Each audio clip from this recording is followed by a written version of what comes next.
Semoga dengan 3 kalimat-kalimat istimewa tentang istighfar ini, kita udah punya konten baru secara daily untuk membasahi lisan kita dengan kalimat-kalimat yang mulia. Sehingga setiap hari Allah jatuh cinta kepada kita, mengampuni dosa-dosa kita. Buat teman-teman yang ingin mendengarkan kajian langsung dari Ustadz Hanan Attaqi, teman-teman bisa mengikuti cara ini. Pertama, ketika mengklik atau memutar videonya, maka teman-teman langsung klik deskripsi dari video ini. Kemudian dengan Allah dalam bisa setiap lihat aktivitas di kita. deskripsinya ada tulisan Lakukanlah berwarna sesuatu biru. Nah, itu yang Allah diklik sudah sesuai dengan menjamin akan penjelasannya. membersamai kita. Atau teman-teman bisa scroll ke bawah seperti Maka, ini. Nah, di sini ada segmen atau bagian. Takut. Nah, kalau teman-teman ingin langsung mendengarkan kajian Ustadz Hanan Attaqi, nah di sini ada segmen bagian kajian Ustadz dan akan memberikan kita jalan keluar. Tinggal klik, maka akan langsung secara otomatis. Bismillahirrahmanirrahim. Assalamualaikum warahmatullahi wabarakatuh. Semoga bermanfaat. Suatu ketika Bismillahirrahmanirrahim.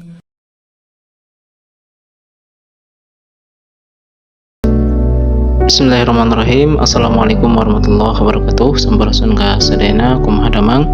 Kembali lagi bersama saya Kang Deha di channel Den Hijrah ini. Alhamdulillah pada kesempatan kali ini saya Kang Deha kembali bisa menyapa teman-teman semuanya dan bisa bersilaturahim dengan teman-teman semuanya melalui channel Den Hijrah ini. Nah, alhamdulillah pada kesempatan kali ini saya Kang Deha akan menyajikan sebuah video kajian yang akan disampaikan oleh Ustadz Hanan Attaqi terkait dengan judul ataupun tema yang akan disampaikan. Temanya adalah istighfar dan judulnya adalah dahsyatnya istighfar atau keajaiban istighfar. Nah, teman-teman semuanya, siapa sih di dunia ini manusia yang tidak memiliki dosa, gitu ya, teman-teman? Pasti tidak ada seorang pun yang luput dari kesalahan, ya. Manusia itu tempatnya salah, ya. Karena berbicara tentang istighfar ini berarti kan berbicara tentang bagaimana diri kita sebagai manusia, ya. Dan tidak ada manusia di dunia ini yang tidak luput dari dosa, ya. Semuanya pasti dosa, pernah melakukan dosa, itu ya. Atau satu hadis Nabi mengatakan al-insanu mahalul khata' wa nisyan, bahwa manusia itu kecenderungannya adalah dia berbuat khilaf, ya, atau salah, dan juga dia lupa, gitu ya, teman-teman. Maka di sini saya menyampaikan bahwa tidak ada seorang pun di antara kita, ya, yang tidak punya kesalahan atau tidak luput dari kesalahan, baik besar maupun kecil, sengaja ataupun tidak disengaja, ya, teman-teman. Sebab fitrahnya manusia emang tadi, ya, fitrahnya manusia adalah cenderung dia berbuat salah dan juga cenderung dia lupa, ya, teman-teman. Jadi tidak ada manusia yang dimaksum oleh Allah Subhanahu wa taala kecuali Rasulullah Shallallahu alaihi wasallam. Beliau memang dimaksum oleh Allah dan dijamin masuk surga. Nah, kendati demikian, ya, teman-teman, tidak menjadi suatu alasan bagi seorang muslim, ya, untuk menumpuk dosa misalkan, ya, atau mengulur tobat dengan alasan karena Allah Subhanahu wa taala misalkan, ya, Maha penerima tobat. Tentu tidak begitu, ya, teman-teman. Jadi jangan berpikir mumpung kita masih hidup, masih muda, misalkan masih bergelimang harta, masih banyak waktu, lantas asyik masuk bergelimang dosa dan juga lupa tobat, ya, gitu ya.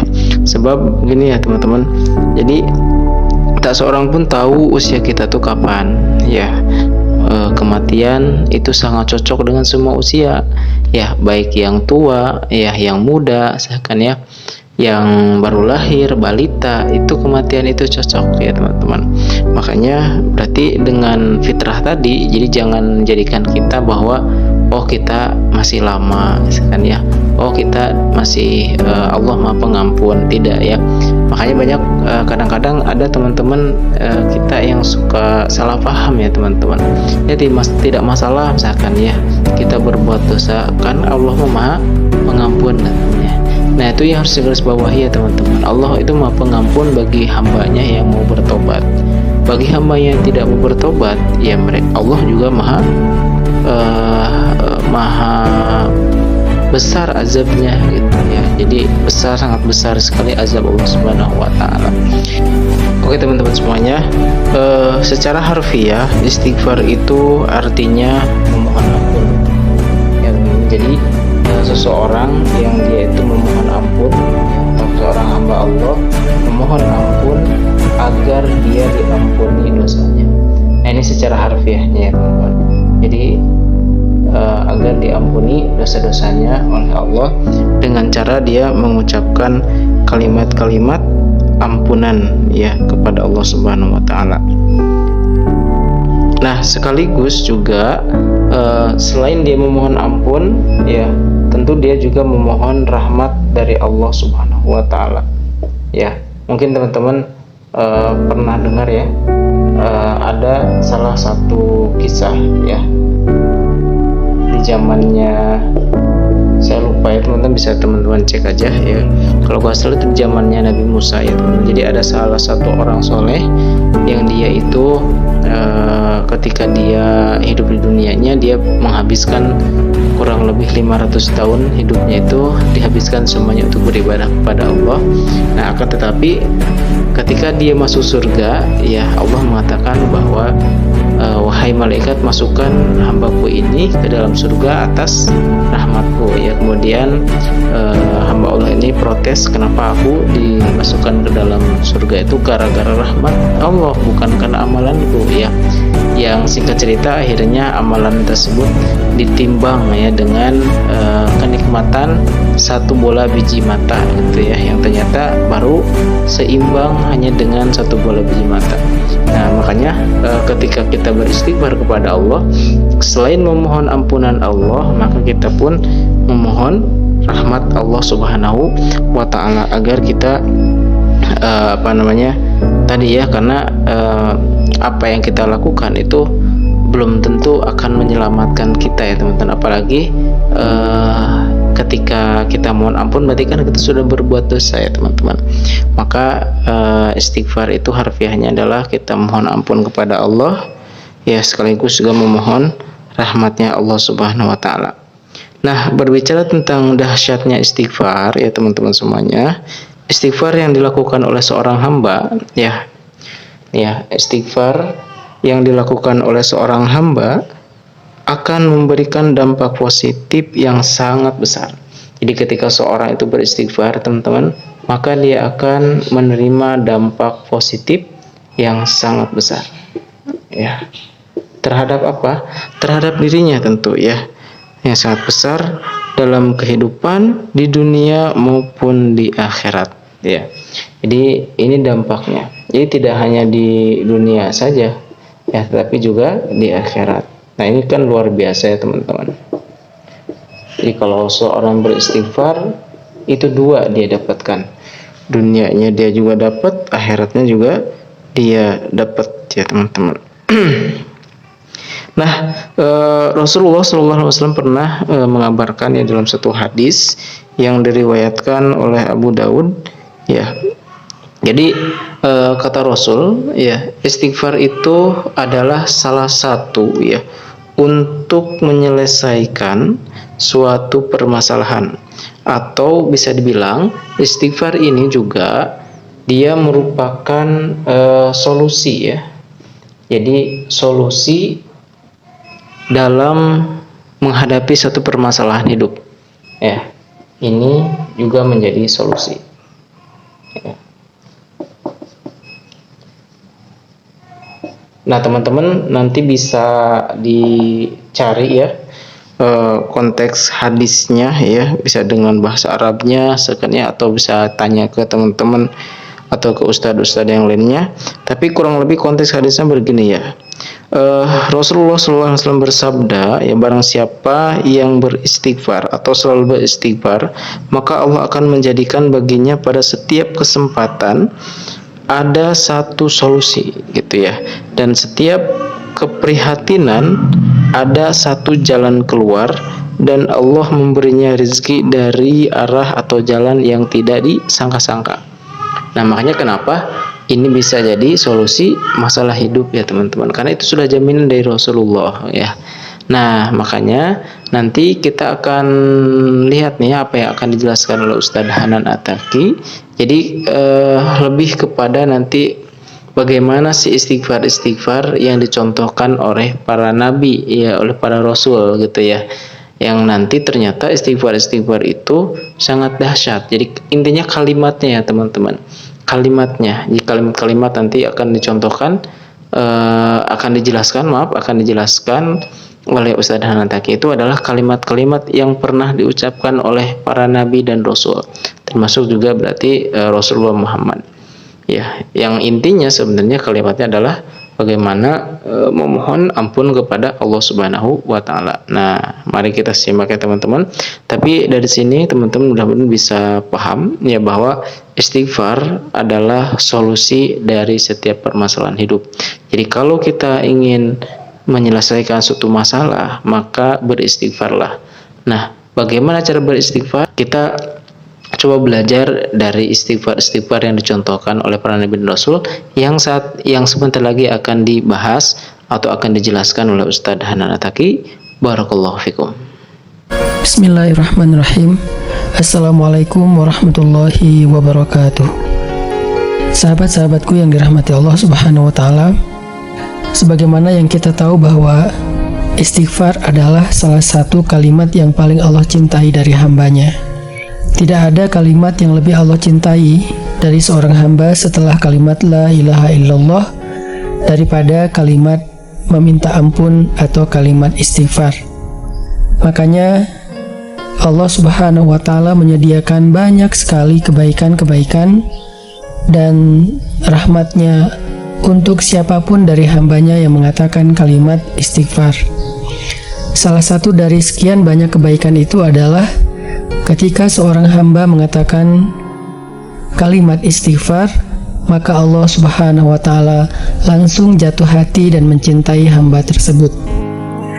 Begitu pemurahnya Allah kepada kita. Ketika kita banyak dosa, bertahun-tahun bermaksiat kepada Allah, bertahun-tahun meninggalkan sholat, mengabaikan panggilan Allah, bertahun-tahun jauh dari Allah, tetapi ketika sekali saja kita mengatakan kalimat istighfar dengan tulus dari hati, maka langsung Allah Subhanahu wa taala akan jatuh cinta kepada kita.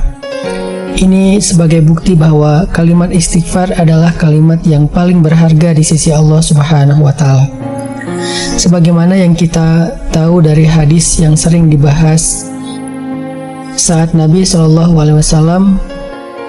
menyampaikan sebuah analogi seperti apa senangnya Allah kepada kalimat istighfar dan taubat dari hambanya, yaitu tentang seorang laki-laki yang sedang melakukan perjalanan mengendarai onta.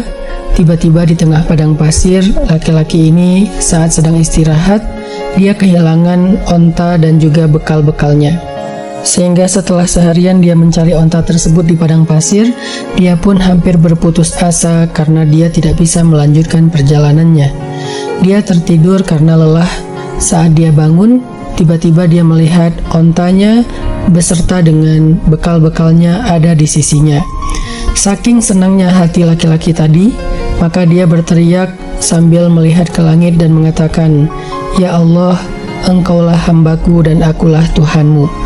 Dia salah menyebut kalimat tersebut saking senangnya, maka sesungguhnya Allah Subhanahu wa taala lebih senang daripada laki-laki itu terhadap istighfar atau taubat hambanya.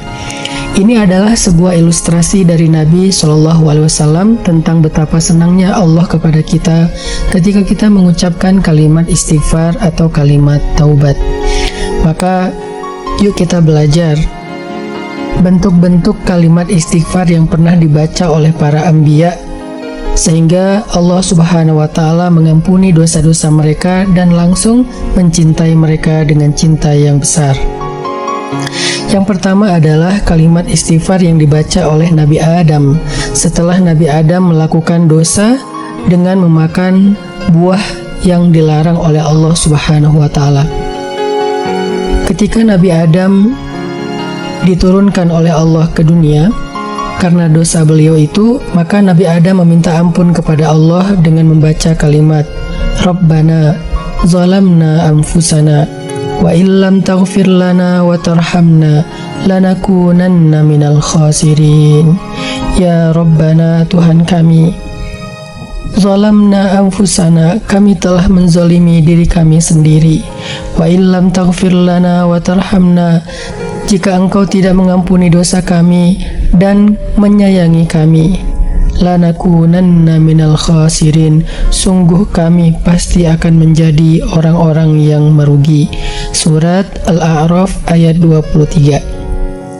Ini adalah doa istighfar yang dibaca oleh Nabi Adam ketika beliau turun ke dunia. Sehingga setelah Allah mendengar doa ini dibaca berulang kali oleh Nabi Adam, maka Allah Subhanahu wa Ta'ala mengampuni dosa Adam dan menyayangi Adam, menjadikannya termasuk di antara hamba-hambanya yang mulia. Apa yang terkandung di dalam doa istighfarnya Nabi Adam ini? Yang pertama, di dalam doa istighfar ini kita melihat kalimat penyesalan yang luar biasa. Rabbana zalamna anfusana, ya Rabbana, kami telah menzalimi diri kami sendiri. Ini adalah kalimat penyesalan. Sehingga para ulama mengatakan at-taubatu hiyan nadam wan nadamu huwat taubah. Taubat itu intinya adalah penyesalan, dan penyesalan itu adalah ciri orang yang bertaubat. Sehingga di dalam kalimat istighfar yang dibaca oleh Nabi Adam ini kita belajar tentang betapa dalamnya penyesalan Nabi Adam terhadap dosa yang beliau lakukan. Maka siapapun yang ingin membaca doa ini untuk istighfarnya, meminta ampun kepada Allah, sertakanlah di dalam hati kita an-nadam, penyesalan yang dalam.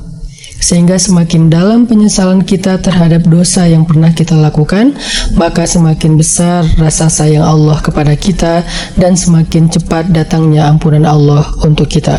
Rabbana zalamna anfusana.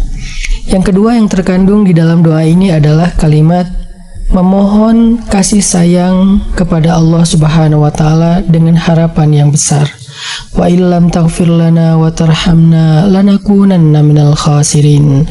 Kalau Engkau tidak mengampuni kami dan menyayangi kami, pasti kami termasuk orang yang rugi.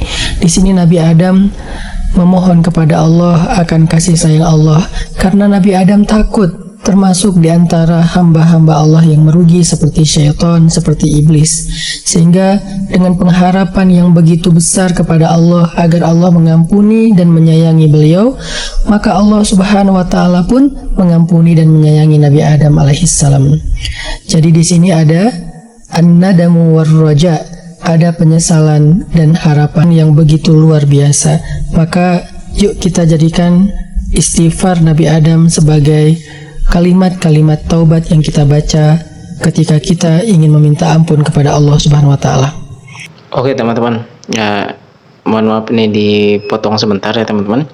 Seperti yang sudah tadi saya katakan di awal bahwa Ustadz Hanantaki nanti akan menjelaskan beberapa kalimat-kalimat istighfar yang dicontohkan oleh para nabi dan rasul tentunya teman-teman, yang mana dengan mereka, ya para nabi dan rasul tersebut, dengan mengucapkan kalimat-kalimat tadi, maka itu langsung mendapatkan ampunan Allah, bahkan langsung dicintai oleh Allah Subhanahu wa Ta'ala. Nah, tadi Ustaz Hanantaki menjelaskan bahwa kalimat istighfar pertama adalah kalimat yang dilakukan oleh Nabi Adam alaihissalam, ya, di kalimat istighfar yang dilakukan oleh Nabi Adam, ya, atau ya bapak moyang kita ya. Nah, seperti yang kita telah ketahui bahwa ya sebelum Nabi Adam diturunkan ke bumi ini, itu kan ada satu kejadian, ada satu kisah ya tentang bagaimana iblis waktu itu menggoda Nabi Adam alaihissalam, ya, yang mana waktu itu menggodanya lewat Siti Hawa, ya, atau lewat Bunda Hawa, ya, yakni istri Nabi Adam alaihissalam, ya, yang pada dasarnya kan intinya mereka Nabi Adam ini ya dengan Bunda Hawa itu tergoda oleh iblis, ya, sehingga melakukan suatu kesalahan, ya, yang yang mereka perbuat, itu yakni memakan buah khuldi gitu ya teman-teman. Yang akhirnya ketika Nabi Adam dan Bunda Hawa ini diturunkan ke dunia, diturunkannya dalam keadaan sedang membawa satu kesalahan. Nah, otomatis ketika di dunia, maka bagaimana Nabi Adam ini harus memohon ampunan Allah Subhanahu wa taala. Nah, salah satu doanya adalah Rabbana Zalamna. Nah, kalimatnya adalah tadi sudah ya teman-teman, bisa dicek juga nanti di Google, banyak ya teman, kalau misalkan teman-teman belum hafal. Tapi insya Allah saya yakin ya teman-teman ada di sini semuanya hafal ya. Kalimatnya adalah Rabbana zalamna anfusana wa illam taghfir lana wa tarhamna lanakunanna minal khasirin. Ya, itu ya teman-teman. Jadi kalimat ini adalah satu kalimat yang mendalam tentunya ya. Yang satu riwayat Nabi Adam itu beliau sampai mohon ampunnya itu 40 tahun ya kurang lebih ya, dan itu pun selalu menangis selama 40 tahun itu membaca doa yang tadi ya. Artinya ya Tuhan kami ya, kami telah menzalimi diri kami sendiri. Jika Engkau tidak mengampuni dan memberikan rahmat kepada kami, niscaya kami termasuk pada orang-orang yang rugi ya. Nah, itu kalimat yang betul-betul mendalam ya dari hati beliau, sehingga dari situ Allah mengampuni beliau dan menurunkan rahmat serta kasih sayangnya kepada beliau ya. Itu kalimat istighfar yang pertama. Nah, kita lanjutkan kepada kalimat istighfar yang kedua ya. Selanjutnya adalah yang terkenal doa istighfarnya Nabi Yunus alaihissalam. Ketika Nabi Yunus meninggalkan suatu kaum yang zalim untuk mencari kaum yang lain dalam berdakwah, ternyata Allah tidak ridho dengan keputusan Nabi Yunus, sehingga Allah Subhanahu wa taala memberikan ujian kepada Nabi Yunus dengan ditenggelamkan dan dimakan oleh hut, ikan paus. Di dalam perut ikan itulah Nabi Yunus menyesali dosanya, kemudian meminta ampun kepada Allah dengan kalimat La ilaha illa anta subhanaka inni kuntu minaz zalimin. La ilaha illa anta subhanaka inni kuntu minaz zalimin. La ilaha illa anta subhanaka inni kuntu minaz zalimin. Tidak ada Tuhan yang patut disembah selain Engkau ya Allah, Maha suci Engkau, sungguh aku termasuk orang-orang yang zalim. Nabi Yunus membaca kalimat ini berulang kali di dalam perut ikan dengan suara lirih, tetapi hatinya penuh dengan pengharapan, penuh dengan penyesalan, sehingga dengan penyesalan dan harapan yang luar biasa itu, walaupun doa Nabi Yunus itu terdengar lirih, tetapi doa ini begitu luar biasa sehingga mengguncang arasy Allah. Malaikat-malaikat yang ada di arasy bertanya kepada Allah, Ya Rabbana, Ya Allah, suara siapakah yang begitu sedih dan lirih ini sehingga membuat kami merasa kasihan kepadanya? Kata Allah, itu suara hambaku Yunus yang meminta ampun kepadaku. Maka kemudian malaikat-malaikat di langit memohon kepada Allah, Ya Allah, kasihanilah dia, ampunkanlah dosanya. Sehingga Allah kemudian mengatakan, aku telah mengampuni dosa-dosa hambaku itu. Maka setelah Allah mengampuni dosa Nabi Yunus, Allah pun menyelamatkan Nabi Yunus dengan mengeluarkannya dari perut ikan, dan kemudian Allah memberikan rahmat kebaikan berupa umat-umat yang banyak kepada Nabi Yunus. Ini juga doa istighfar yang sangat ajaib, saking ajaibnya sampai menggetarkan arasy Allah Subhanahu wa taala. Kalimatnya sederhana, ada di dalam surat Al-Anbiya ayat 87. Mudah dihafal, bahkan sebagian besar dari kita mungkin hafal. La ilaha illa anta subhanak inni kuntu minaz zalimin. Tetapi kalimat yang singkat ini mampu menggetarkan langit. Kenapa? Karena dibaca dengan hati yang penuh penyesalan dan pengharapan. Kemudian yang terakhir, yang ketiga adalah doa istighfar yang diajarkan oleh Nabi Muhammad SAW. Sebagaimana beliau adalah Sayyidul Anbiya, pemimpinnya para nabi, maka semua ajarannya adalah ajaran yang terbaik di antara ajaran-ajaran baiknya para nabi. Semua teladan akhlaknya adalah akhlak yang paling istimewa di antara akhlak-akhlak baiknya para nabi, termasuk kalimat istighfar. Jika kita tadi membaca kalimat istighfar yang baik dari Nabi Adam, kalimat istighfar yang dahsyat dari Nabi Yunus, maka sekarang kita coba dengarkan kalimat Sayyidul Istighfar, pemimpinnya istighfar yang diajarkan oleh Sayyidul Anbiya, pemimpinnya para nabi, yaitu Nabi Muhammad SAW. Maka seandainya doa Nabi Adam itu membuat Allah langsung jatuh cinta dan kasihan kepada Nabi Adam, seandainya istighfar Nabi Yunus yang begitu dahsyat menggetarkan arasy dan langit, maka bagaimana dengan doa istighfar Sayyidul Istighfar yang diajarkan Nabi, lebih dahsyat dari semua istighfar yang pernah dibaca oleh para anbiya. Maka hafalah doa ini. Apa doanya? Nabi SAW bersabda, sesungguhnya istighfar yang paling baik adalah seorang hamba yang mengucapkan kalimat Allahumma anta rabbi la ilaha illa anta khalaqtani wa ana abduka wa ana ala ahdika wa wa'dika mastata'tu a'udzu bika min syarri ma sana'tu abu'u laka bi ni'matika alayya wa abu'u bi dhanbi faghfirli fa innahu la yaghfiru dzunuba illa anta. Allahumma anta rabbi, duhai Allah, Engkau adalah Rabbku. La ilaha illa anta, tidak ada Tuhan yang patut disembah selain Engkau. Khalaqtani wa ana abduk, Engkau yang telah menciptakanku dan aku adalah hambamu. Wa ana ala ahdika wa wa'dika mastata'tu, aku menepati perjanjian denganmu dan janjimu sesuai dengan kemampuanku.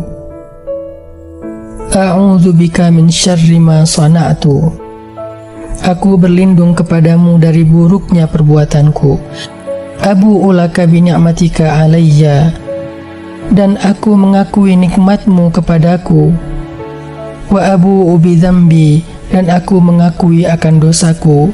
Faghfirli, maka ampunkanlah dosaku.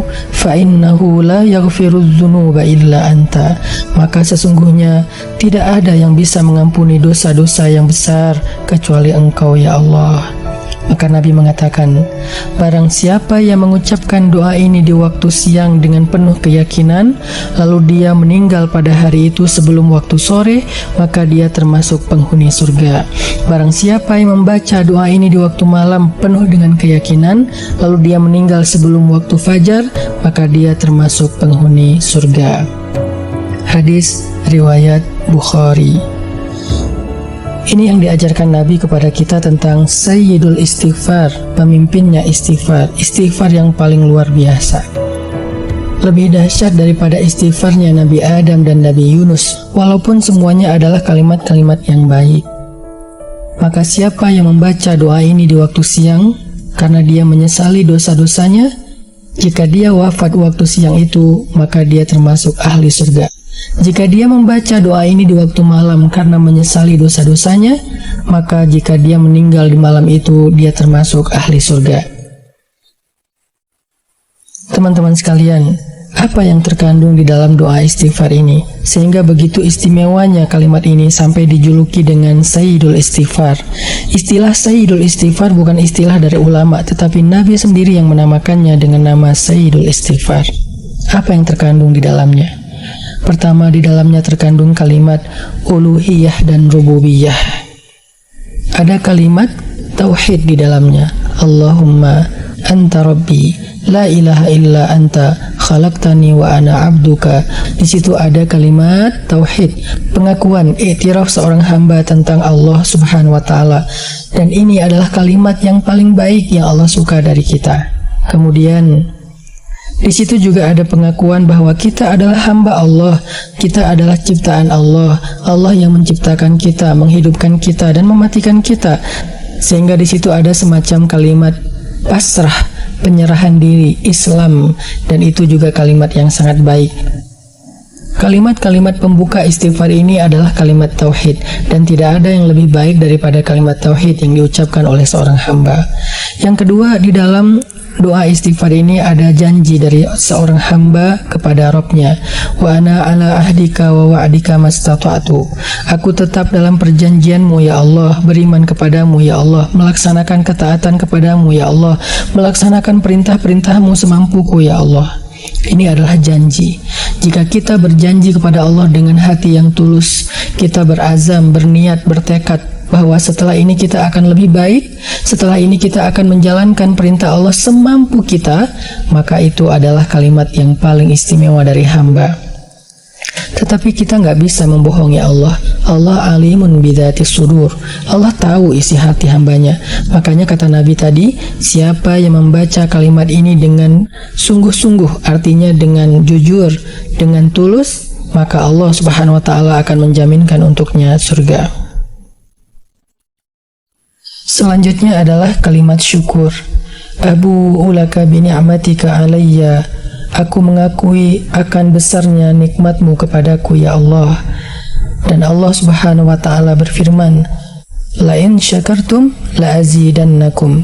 Kalau kalian bersyukur kepadaku, pasti aku akan tambahkan nikmatku untuk kalian. Ada kalimat syukur yang luar biasa di dalam Sayyidul Istighfar ini. Lalu setelah kalimat syukur, ada kalimat pengakuan akan dosa diri kita. Wa abu ubi dzambi, dan aku mengakui kesalahan-kesalahanku.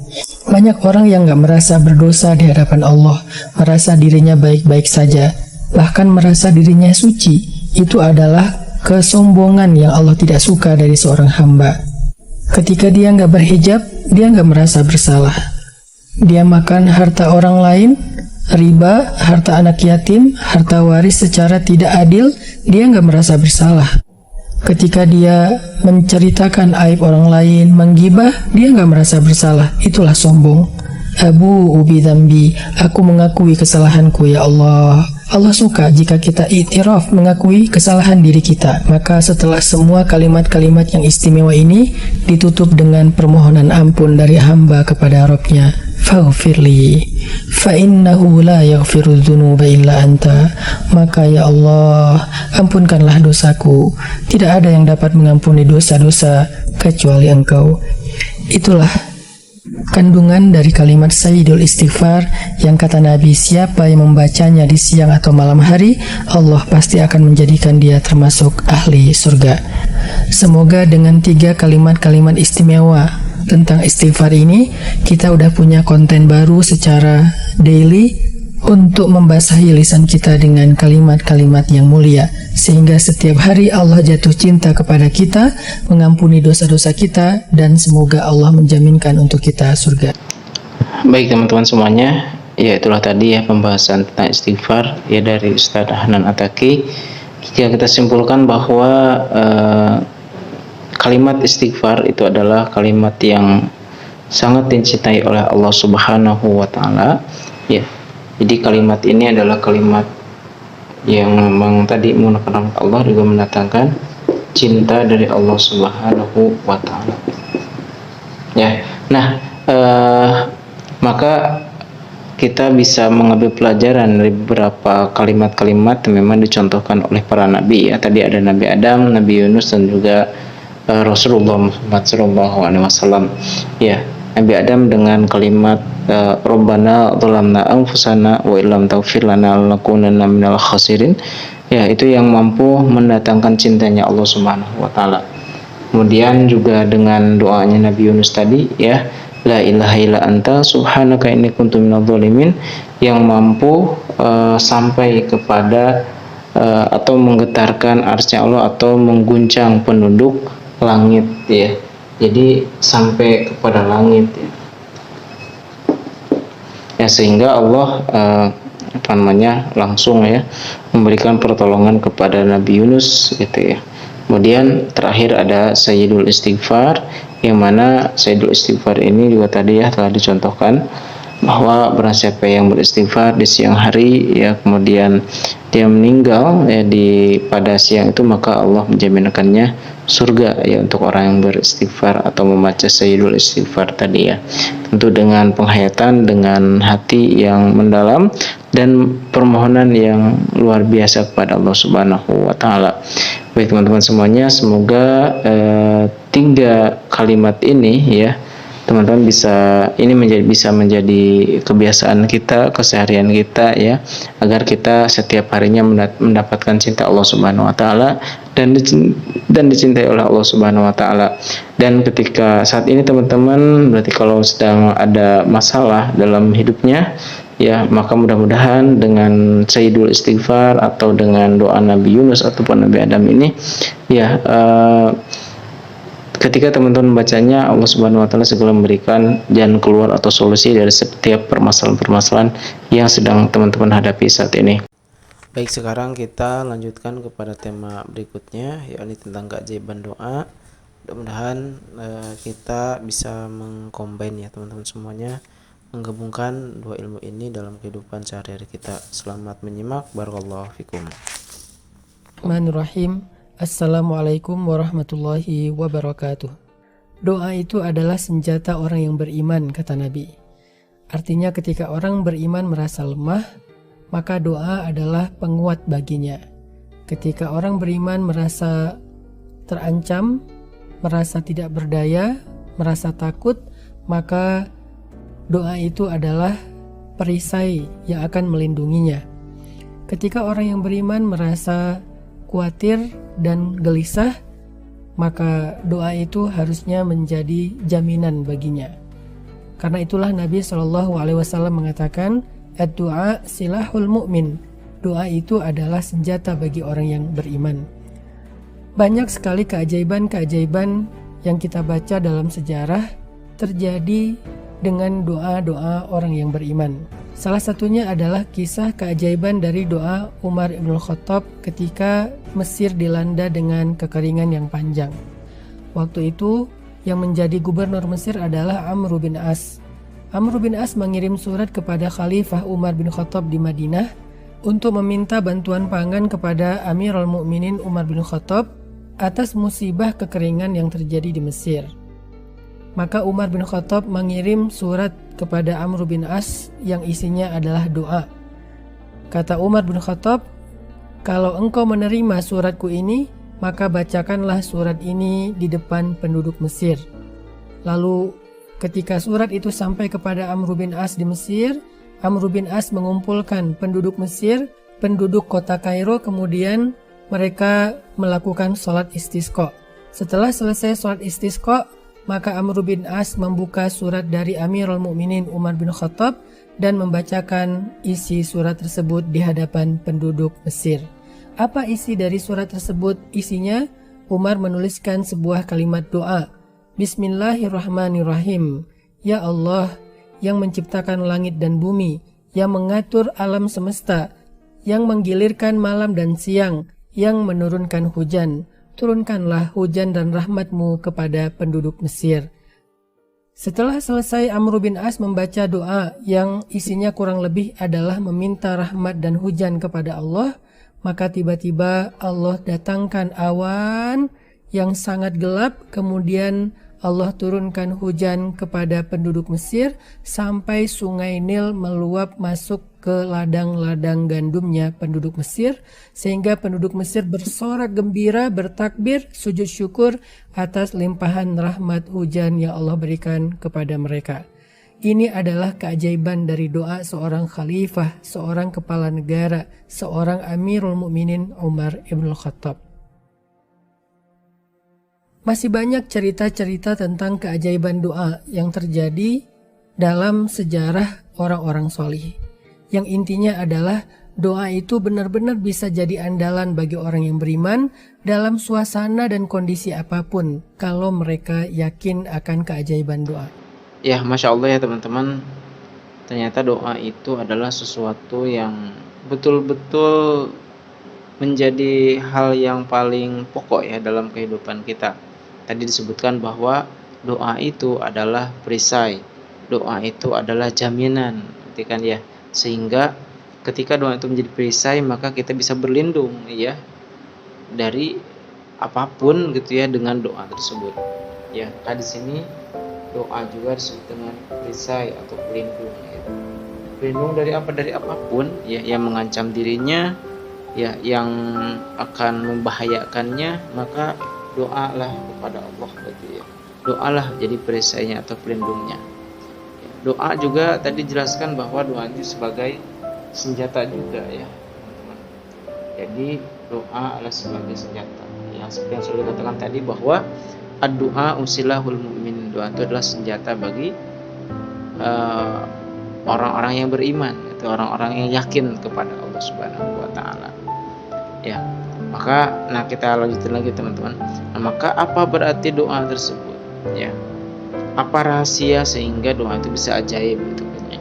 Karena doa itu bukan sekedar ucapan, gitu kan ya. Doa bukan hanya sekedar kalimat-kalimat ya, yang itu bisa misalkan bisa dikabulkan atau bisa juga enggak, bukan ya. Tapi doa itu adalah satu pengharapan kepada Allah dan yakin akan dikabulkan oleh Allah. Nah, makanya kita nanti kita dengarkan lagi ya teman-teman, apa sih rahasia dari doa itu supaya bisa doa itu bisa menjadi ajaib gitu ya. Berarti ajaib itu ya apapun permohonannya, apapun permintaannya, berarti kan pasti Allah kabulkan. Nah, rahasianya apa sih gitu ya. Mudah-mudahan kita salah satu termasuk gitu kan ya, kepada orang-orang yang diberikan keajaiban oleh Allah dalam hidupnya, yang doanya itu ketika memohon, bahkan sebelum kita memohon saja misalkan ya, Allah itu sudah mengabulkan gitu ya. Kan tadi sudah dijelaskan ya kisah-kisah orang soleh, kisah-kisah para nabi dan rasul, kan banyak sekali di Al-Quran ya, terkait dengan doa-doa yang mereka panjatkan pada Allah gitu ya. Nah, kita lanjutkan lagi ya teman-teman. Berarti bagaimana supaya doa ini menjadi ajaib dan supaya doa ini berarti menjadi perisai dan menjadi senjata. Kita lanjutkan pembahasannya. Untuk itu kita belajar bukan hanya tentang lafaz doa, bukan hanya tentang teks doa, tetapi dalam berdoa kita belajar yakin bahwa doa itu bukan sekedar basa-basi. Doa itu bukan sekedar curhat yang didengar belum tentu dijawab.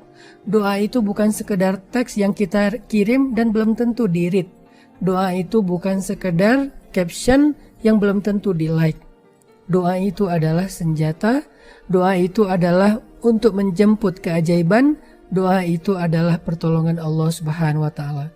Makanya kalau kita bisa belajar yakin tentang keajaiban doa, maka kita akan melihat banyak sekali kejutan-kejutan dalam kehidupan kita setelah berdoa. Belajar yakin.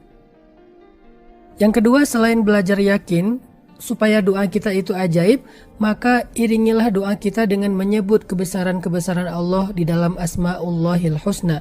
Sebut nama-nama Allah. Walillahil asma'ul husna fad'uhu biha. Allah itu punya nama-nama yang mulia, maka berdoalah dengan nama-nama itu, kata Allah. Sehingga siapa yang meminta kepada Allah dengan memanggil salah satu di antara nama-nama Allah yang mulia, maka Allah pasti akan mendengar dan memperhatikan permintaannya.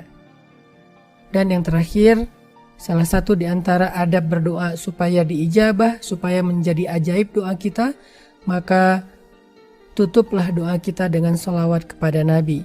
Kenapa? Man shalla alayya sholatan sallallahu alaihi ashran. Siapa yang berselawat kepadaku 1 kali, kata Nabi, maka Allah akan berselawat untuknya 10 kali. Salawat Allah untuk hambanya berarti Allah akan menurunkan kasih sayang kepada dia dan mengangkat derajatnya. Mudah-mudahan dengan sedikit tips doa yang ajaib ini kita bisa lebih pede dalam berdoa, lebih yakin, lebih bisa termotivasi lagi dalam menjalani hidup karena kita punya sesuatu yang lebih berharga daripada apapun yang tidak dimiliki oleh orang yang tidak beriman. Kita punya doa dan doa itu adalah senjata, doa itu adalah keajaiban. Allah Subhanahu wa taala tidak pernah menolak doa. Barakallahu fiikum. Ya, alhamdulillah ya teman-teman, itulah tadi pembahasan dari Ustadz Hanan Attaqi terkait dengan keajaiban doa. Nah, jika kita simpulkan bahwa ternyata tadi ya, bagaimana agar doa kita itu bisa ajaib, bagaimana agar doa itu bisa jadi perisai, bagaimana agar doa itu menjadi senjata, maka ada 3 hal yang harus dilakukan ketika kita berdoa. Ya. Yang pertama adalah tadi ya, ketika kita berdoa, maka yang harus pertama kita lakukan, dan ini tidak boleh tidak, berarti teman-teman ya, tidak boleh tidak berarti ini adalah sesuatu yang memang pertama kali yang saya lakukan ketika kita berdoa itu adalah yakin kepada Allah. Pertama adalah yakin kepada Allah. Ya. Yakin kepada Allah. Kenapa harus yakin? Apa yang diyakini? Ya. Yakin bahwa apa yang kita panjatkan itu pasti Allah kabulkan. Ya. Jadi ketika kita berdoa, kita harus menata hati kita, menata diri kita, bahkan meyakinkan dalam diri kita, ya, mungkin bisa merayu diri kita agar bahwa doa kita itu pasti dikabulkan. Jadi kita punya prasangka yang baik terhadap Allah. Gitu. Jangan sampai terbersit, saya mah doanya karena misalkan banyak dosa kita, misalkan ya, saya banyak dosa misalkan, jadi kayaknya nggak akan dikabulkan deh doanya Allah. Nah, itu tidak boleh ada pikiran semacam itu gitu ya. Jadi kita pertama harus yakin berarti ya, seperti yang dikatakan tadi oleh Ustaz Hataki, yakin. Karena anna inda dzanni amdi bi. Jadi Allah itu tergantung dari prasangka hambanya. Ya. Kata Allah, aku itu tergantung dari prasangka hambaku. Maka prasangka inilah berarti kan tidak akan terjadi ya kalau kalau tidak akan terjadi, maka berarti doa pun sama, tergantung dari prasangka kita, tergantung dari keyakinan kita. Nah, gitu ya teman-teman. Nah, yang kedua adalah agar doa kita itu menjadi senjata, menjadi perisai, menjadi ajaib gitu ya. Sebagaimana tadi dicontohkan ya Khalifah Umar bin Khattab atau orang-orang soleh yang lainnya ya. Selain yakin kepada Allah, maka kita pun harus harus menyertakan nama-nama Allah di dalam doa kita. Ya. Contohnya misalkan walillahil asmaul husna, bahwa dialah Allah yang memiliki nama-nama yang baik. Nah, salah satunya adalah nama-nama misalkan di Asmaul Husna yang 99 nama gitu. Ya, tentu berarti menyertakan nama Allah, ya. Menyertakan nama Allah atau Asmaul Husna ini berarti ya, tentu sesuai dengan permintaan kita, ya. Sesuai dengan permintaan kita kepada Allah. Kita minta apa misalkan ya. Contoh misalkan saya ingin diampuni oleh Allah, saya ingin misalkan dibersihkan dosa-dosa oleh Allah ya, saya ingin dibersihkan, ingin diampuni lah intinya gitu ya. Maka berarti pastikan ketika kita memohon dimintakan ampunan Allah, maka pastikan sertakan nama Allah yang berkaitan dengan pengampunan Allah. Apa contohnya misalkan, ya Allah ya Ghafur, wahai Allah yang maha mengampuni, ya Ghafar, ya Ghafur, itu sama ya. Bahkan misalkan kalau misalkan kita sehabis sholat witir misalkan ya, kan ada doa Allahumma innaka afun karim ya. Jadi kita ya Allah maafin ya. Jadi ya Allah maafin saya, afun ya gitu ya. Jadi ada Ghafur, ada Allah atau misalkan Allah maghfir ya Allah maafkan, ya Allah ampuni gitu ya. Nah, di situ ada asma Allah ya yang disebut ketika kita ketika kita berdoa kepada Allah, atau misalkan ingin dimudahkan rezekinya oleh Allah, ya panggil nama Allah, berarti sebut nama Allah yang berkaitan dengan rezeki, ya misalkan ya Fattah, ya Razak ya gitu ya teman-teman. Jadi menyertakan ya atau menyebut nama Allah di dalam doa kita. Itu yang kedua. Nah, yang ketiga berarti supaya doa kita ya menjadi ajaib misalkan ya, menjadi perisai, menjadi senjata, sesuatu hal yang betul-betul akan menjadi hal yang besar ya dalam hidup kita. Ya. Maka doa itu yang ketiga adalah harus menyertakan sholawat ya. Menyertakan sholawat kepada siapa berarti ya, kepada Rasulullah ya. Nah, salah satu sholawat terbaik adalah sholawat ya yang ada dalam sholat ya. Yakni Allahumma sholli ala Muhammad wa ala ali Muhammad kama sholaita ala Ibrahim wa ala ali Ibrahim gitu ya. Jadi menyertakan sholawat. Ada apa dengan sholawat? Ya tentu ya mungkin teman-teman juga pernah mendengar ya bahwa ada salah satu hadis Nabi ya, yang mengatakan bahwa barang siapa yang bersolawat kepadaku 1 kali ya, maka Allah akan membalas ya solawat tersebut dengan 10 kali. Jadi kalau kita solawat berarti 1 kali pada Rasul, maka Allah akan membalasnya dengan 10 kali lipat berarti ya. Berarti apa balasannya? Bisa berarti dengan ampunan Allah, dengan rahmat Allah ya, dengan diampuni dosa kita, maka insya Allah akan cepat sekali doa itu dikabulkan oleh Allah karena tidak ada lagi hijab berarti ya. Maka berarti dalam hal ini ya jangan sampai kita lupa bahwa ketika kita berdoa itu diawali dengan bersolawat dan juga diakhiri dengan solawat gitu ya teman-teman.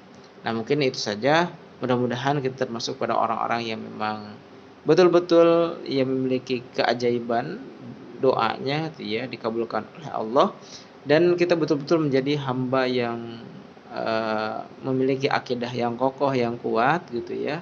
Kita tidak takut kepada apapun dan siapapun ya, karena kita punya satu senjata yang lebih kuat dari apapun, yakni senjata doa kepada Allah dengan syarat yakin dan senantiasa menyertakan nama Allah sesuai dengan permintaannya, dan juga dibarengi dengan sholawat kepada Rasulullah Muhammad SAW.